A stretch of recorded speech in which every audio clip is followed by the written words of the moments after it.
Alright, hey guys, welcome back to my channel. If you're new to my channel, my name is Ibiye Davies. Yeah, and you're probably going to see a lot of these kind of gestures because I'm really an awkward person in real life. Hi. So today this is actually going to be, I'm going to be telling you guys, because I keep getting questions from you guys. I try as much as possible to make sure that in every single video I give you guys a breakdown, like I go deep into the information that I'm trying to give you guys, but still I still get a lot of questions. So today I decided that I was going to do a video where I'm going to be telling you guys the total cost of moving to Cyprus, a complete breakdown of the total cost: visa, flight, agency, accommodation, you know, etc. If I keep looking down here, it's because I have like most of these things written down. So I'm going to be telling you guys I'm going to tell you guys, like, probably I'll be giving like estimates, and bear in mind that there is this thing called black market rate. So when you're coming to Cyprus, and then you're trying to pay things like your school fees, you're trying to pay your accommodation, or you're trying to pay well, your visa and everything, they're actually going to be in a different currency other than naira. So when you need to get euros or you need to get dollars to pay for those things, they're not going to be using like bank rates, except you're doing it like through the bank, but you're not going to be using bank rates. You're going to be getting your money in black market rates. And I feel like this particular black market rate I'm telling you guys is blacker than the black market you actually find to or buy or sell your money. So but I'm going to be telling you guys what it is, like what it is in euros, or if it's in dollars, then I'm going to be telling you guys in dollars. So the rest is not really, it's not me that's doing it.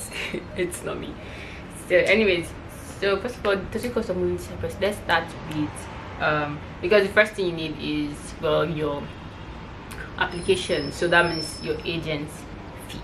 So the agent fee, for my agency, the agent fee is actually 500 euros for any school in Cyprus. Well, basically any school in Cyprus, and 600 euros for any school in Europe, like outside of Cyprus, either north or south. It's actually 600 euros. So that's that for the agency fee. Then I think after submitting your application, then you get to pay your school fees. So if you're old on my channel, you know that I've actually been mentioning a lot of schools, because I'm going to start with like schools in North Cyprus. So I'm going to be giving you guys the breakdown of schools in North Cyprus. Actually, we are focusing on North Cyprus right now. So sorry. So the first school is Eastern Mediterranean University. So for EMU, if you're coming to EMU, you're paying $2,400 per semester. This is apart from engineering or medicine or pharmacy, because their school fees is a bit more. So you're paying $2,400 per semester. Then going to CIU, Cyprus National University, you're going to be paying like around I'd say 3,500 euros per year. So yeah, so for EMU is going to be $4,800 per year. I should actually be giving you guys per year. So then near East University, you're going to be paying around 2,800 euros for a year. But I think if you're doing a business course or something business related, it's going to be lesser. I think around 1,050 euros. So that's like 2,100 euros per year. So I'm actually going to be listing these things down, trying to do the calculation. That is going to be a lot of editing, but I'm going to do it for you guys because I love you guys, you know. I do this for you guys. So we're going to do the calculation here. So yeah, so after paying your fees, did I mention near East University? Okay, I did mention near East University. All right, so those three universities, those are like the main universities in Cyprus. Then let's go to Cyprus Science University, which is a fairly new university, and Cyprus Science University, Their school fees is around $2,600 per year. So yeah, that's that for school fees. Now after you pay your school fees, then you get your acceptance letter, which is well, you don't need to pay any money for your acceptance letter. So after you get your acceptance letter, then it's time for you to go to the embassy to do your visa. That is, if you're going to the embassy to actually do your visa, to get your visa. If you're not, what is it? Okay, still, if you're not going to the embassy to do your visa, then you have to do something called OK to board. So you're going to do something called OK to board. OK to board is going to cost you anywhere around $250 to $300. So basically, what OK to board is basically I mean, if you're doing the OK to board, you don't necessarily need to go to the embassy to get a visa. So this is what the OK to board is. So it costs anywhere from $250 to $300 to get the whole thing ready. Apart from, this is way separate from your flight ticket. So for the flight ticket, to get your flight ticket, this is after your visa, you know, like after your visa, after you get accepted. I mean, I don't know if they reject people. I can't really say that, like, but I mean, majority of people that have been trying to come here, I don't think they've rejected anybody. So I don't, there's no fear of rejection here. All right, so after you get accepted, and then after you get accepted, then you finish you complete your OK to board, then you pay for your flight fee. Is really okay. This is one thing I can't really tell you guys how much you're going to be paying for flight, but because it depends on, first of all, when you book your flights and all of that. So if I'm just going to say like around $600 to $800, I think. So from $600 to like $800, you'll be able to get that. Then when you get here, now let's say you've gotten your flight ticket, you've flown, you know, you're already in Cyprus. Now paying your accommodation, but it's actually a good idea to first of all pay for it. Oh, sorry, I went ahead of myself.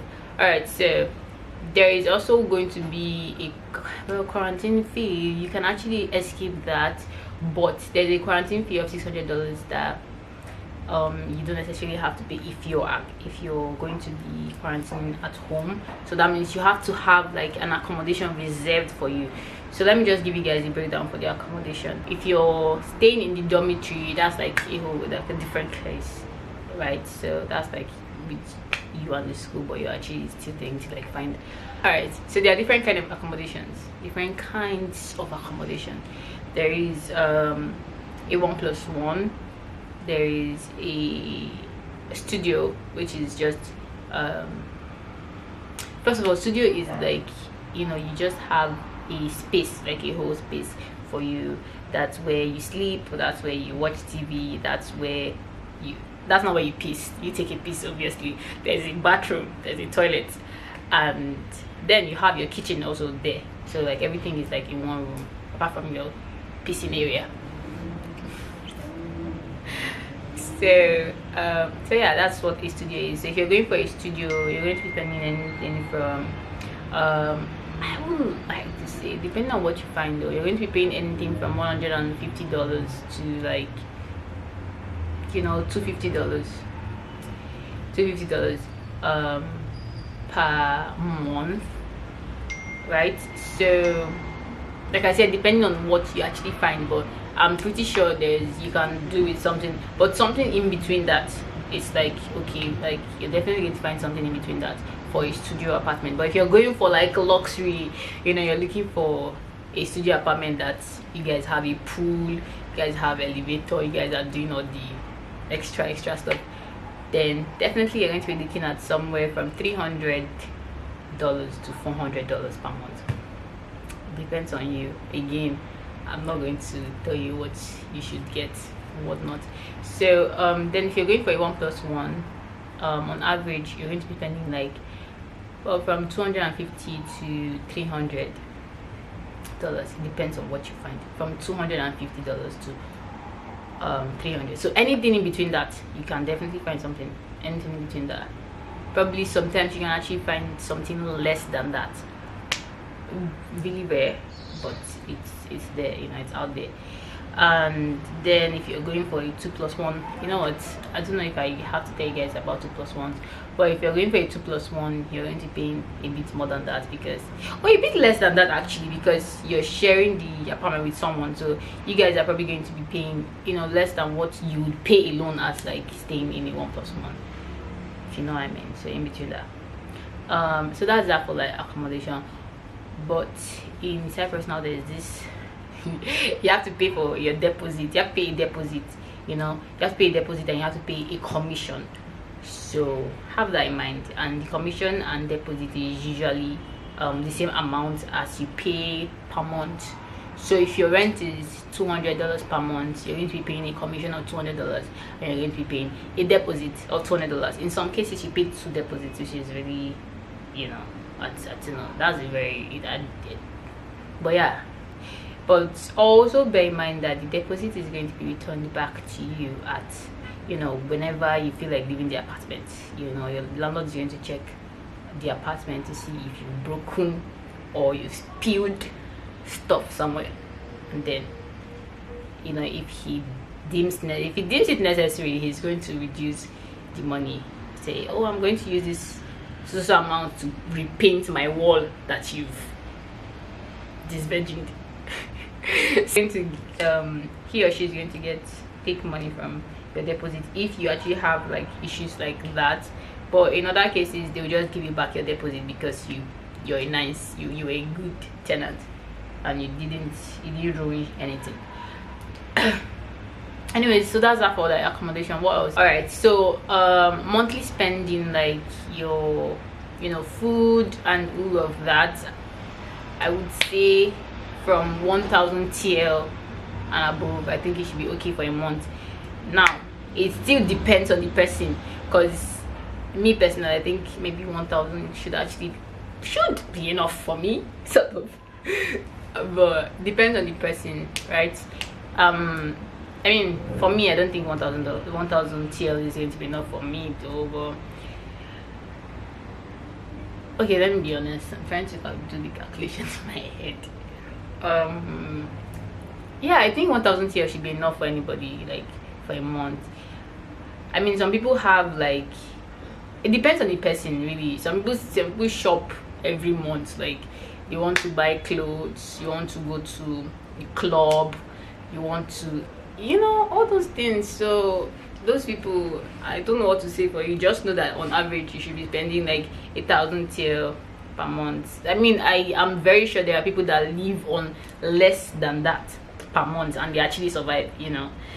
So it's still, like I said, it still depends on the person, depends on you. If you have that kind of lifestyle that you need to have money, then you should have money. So yeah, so on average 1,000 TL per month should be enough for you. Really, it should be. Okay, then the last thing, what have I not, that's it actually. If you have any other question, like concerning, I'm actually going to do a video because someone already wanted me to do a video concerning monthly expenses, and like, I don't know what you guys want from me, but this person said I should do a video of the monthly cost of everything, that I should do a shopping video and show blah blah blah. I'm going to try. I'm not promising anything, but I'm going to try and do that video for you guys. But I think I've actually done, okay, I haven't, but I mean, depending on how you shop, like for your groceries, and depends on what you buy, you know.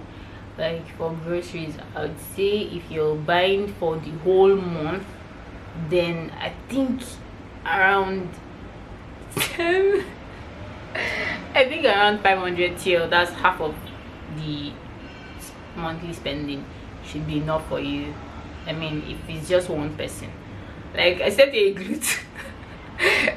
glutton and then you eat, you know, anyhow, then, you know, or you're someone that likes trying, like you like eating different things, like you can't just get, but I think you can actually just get everything you need.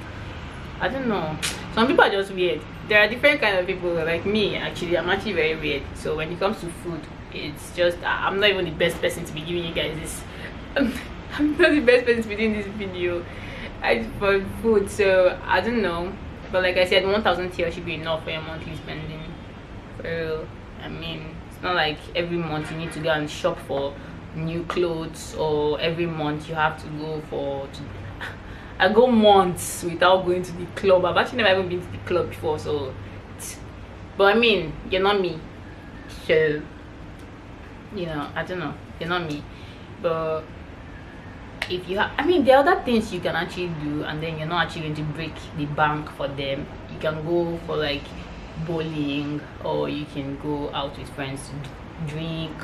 I mean, those things are not that expensive. I mean, I think you'll be spending like maybe 200 TL to like 300 TL. So, you know, but I've tried for you guys. Any other question you have, please do so in the comment box, and I'm going to try as much as I can. I'm going to try my very best to answer you guys and give you guys my undiluted opinion. So yeah, thank you guys for watching this video. If you've not subscribed to my channel, I'm watching you. It's not nice. Just don't be watching my video and then not subscribe.